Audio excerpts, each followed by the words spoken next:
நீங்கள் கேட்டுக்கொண்டிருப்பது HelpAge India Thamaraikulam முதியோர் கிராமத்தில் இருந்து ஒலிக்கும் கடல் வாணி. இந்த நிகழ்ச்சி மூத்த குடிமக்கள் தயாரித்து வழங்கும் அனுபவம். மேலும் ஹெல்பேஜ் இந்தியா கடலூர் ப்ராஜெக்ட் தலைவர் திரு வேணுகோபால் ராமலிங்கம், ஹெல்பேஜ் இந்தியா கடலூர் இயக்குனர் டாக்டர் திரு சத்யபாபு மற்றும் கடல்வாணி ரேடியோ டெக்னிக்கல் பர்சன் திரு மனோஜ்குமார்.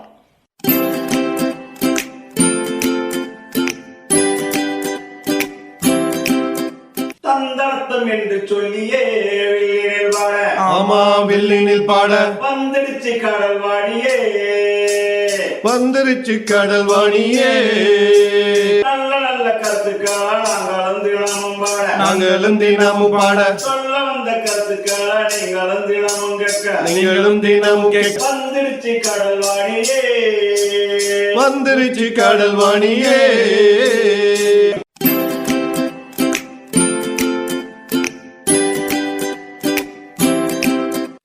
என் பேர் நிவேதிதா. நான் பாண்டிச்சேரியில் இருக்கேன், காலாப்பேட்டில். நான் நிறைய கோவிலுக்கெலாம் போயிருக்கேன். அதில் எனக்கு ரொம்ப ரொம்ப பிடிச்ச கோவில் அப்படின்றது பிரகதீஸ்வரர் கோவில் டெம்பிள் தான். அந்த கோவிலுக்கு போனால் அதாவது நம்ம மனசில் நம்ம பண்ண தப்பு பண்ணாத தப்பு எல்லாமே கடன்னு அவர் முன்னால் சமர்ப்பணம் பண்ணுற மாதிரி இருக்கும். பக்கத்தில் அடுத்த அடி எடுத்து பக்கத்தில் போய் நிற்கிறதுக்கே நடுங்கும். அந்த ஒரு பிரம்மாண்டம், அந்த சிவலிங்கத்தோட பிரம்மாண்டம் போய் நின்னா நம்ம அதாவது சொல்கிறேன்னு பண்ணாத தவறுலாம் கடகடான்னு கொட்டிடுற மாதிரி இருக்கும். அதே மாதிரி அந்த கோபுரத்தோட அழகு நின்று பார்க்குறது எத்தனை மணி நேரம் நின்று பார்த்தாலும் அந்த கோபுரத்தோட அழகு அதோட சைஸும் அதோட இதுவும். அந்த காலத்தில் இதெல்லாம் எப்படி பண்ணாங்க, எப்படி அந்த அந்த கல்லை எப்படி கொண்டு வந்தாங்க, இது நிறைய பேர்கிட்ட நானும் கேட்டிருக்கேன். நிறைய பேரும் ஆனால் சொல்கிறேன், எனக்கு தெரிஞ்ச எக்ஸ்பீரியன்ஸுக்கு நான் கேட்டது வரைக்கும் ஏதோ ஒரு பெரிய கோடிக்கரைன்னு சொல்லுவாங்க, அங்கே இருந்து அந்த டேப்பரிங் கொடுக்கறதுக்காக அந்த ஊரிலேருந்து டேப்பரிங் கொடுத்து மேலே போய் அந்த கல் ஒவ்வொன்று யானை இழுத்துட்டு போய் மேலே ஒவ்வொரு கல்லையும் சேர்த்துருக்குன்னா அந்த சாரம் எவ்வளோ ஸ்ட்ராங்காக போட்டிருப்பாங்க. ஏன்னா சாரம் ஸ்ட்ராங்காக போட்டால் தான் அந்த கல்லை யானை இழுத்துட்டு போய் மேலே கொண்டு போய் ஒவ்வொரு கல்லையும் புதைச்சிருக்கேன். இது நம்ம கேட்டது தான். நான் ஹிஸ்டாரியன் கிடையாது, எனக்கு சொன்னதை தான் நான் கேட்குறேன். அதுக்கு என்னை பொறுத்த வரைக்கும் தஞ்சாவூர் கோவில் இஸ் த பெஸ்ட் டெம்பிள்.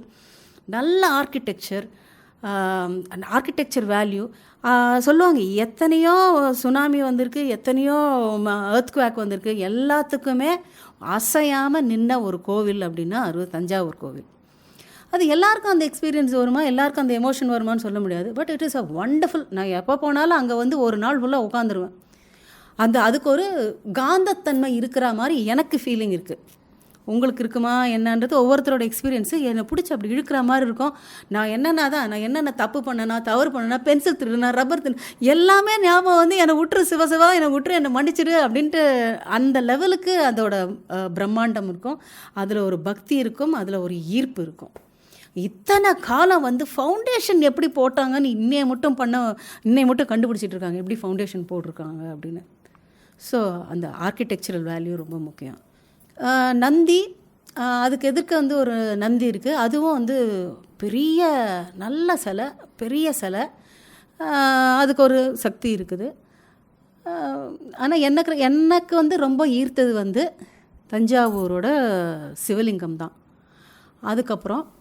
இதுக்கப்புறம் நான் ஒரு சயின்ஸ் பற்றி பேசணும், சினிமாவை பற்றி பேசணும்.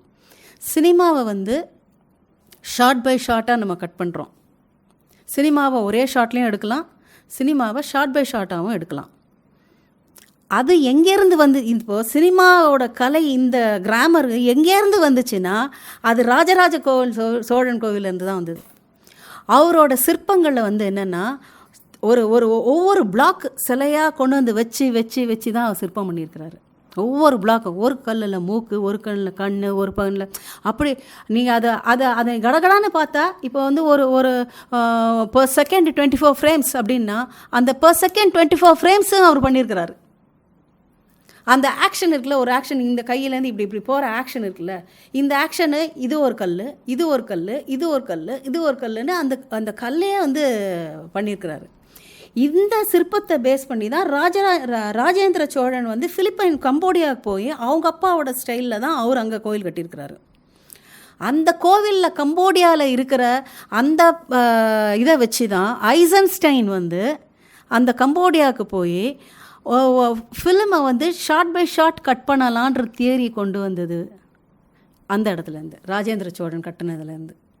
எனக்கு தஞ்சாவூர் கோவில் எல்லா கோவில்லையும் ரொம்ப சிறப்பானது அப்படின்னு எனக்கு சிறப்பான கோவில், எனக்கு ரொம்ப பிடிச்ச கோவில், பிரம்மாண்டமான கோவில். அங்கே போனால் நம்ம மனசில் இருக்கிறதெல்லாம் அப்படியே எல்லாம் கொட்டிடுவோம். நம்ம கைகாலெலாம் விடவெடுத்துரும். அதோட சைஸும் அந்த கடவுளையும் அந்த லிங்கத்தையும் பார்த்தா நமக்கு வந்து தப்பு பண்ணாதது எல்லாமே அவர்கிட்ட உளறிக்கொழி சாஷ்டாங்கமாக விழுந்து கும்பிட்டுறணும் போல் ஒரு ஃபியர் இருக்கும், ஒரு பிரம்மாண்டம் இருக்கும். ஒரு நம்ம வந்து அப்பா அம்மா இருக்காங்க, தாத்தா பாட்டி இருக்காங்க, நம்ம குடும்பத்தில் பெரியவங்களாக இருக்கோம். நம்ம ஏதோ ஒன்று திட்டுத்தனம் பண்ணிவிட்டு வந்து அவங்க டக்குன்னு அந்த டைமில் வந்து நின்னால் நமக்கு எப்படி திக்குன்னு இருக்குமோ அந்த அளவுக்கு வந்து அந்த ஒரு சிலைக்கு அப்படி ஒரு பவர் இருக்குது.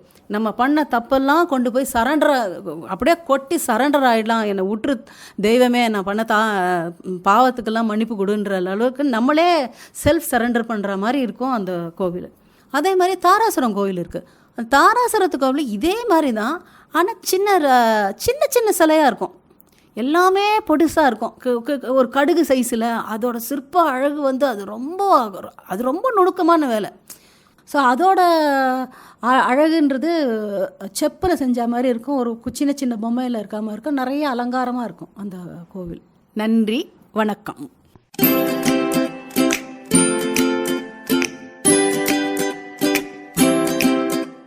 நேயர்களே, இந்த அனுபவ நிகழ்ச்சி இத்துடன் நிறைவு பெறுகிறது. உங்களிடமிருந்து விடைபெறுவதற்கு முன் மூத்த குடிமக்களின், அதாவது சீனியர் சிட்டிசனின் உதவிக்கான டோல் ஃப்ரீ ஹெல்ப்லைன் எண்ணை உங்களுக்கு ஞாபகப்படுத்துகின்றேன். 145667. இந்த டோல் ஃப்ரீ எண் காலை 8 மணியிலிருந்து இரவு 8 மணி வரை செயல்படும். மீண்டும் அடுத்த அனுபவ நிகழ்ச்சியில் சந்திப்போம். நன்றி, வணக்கம்.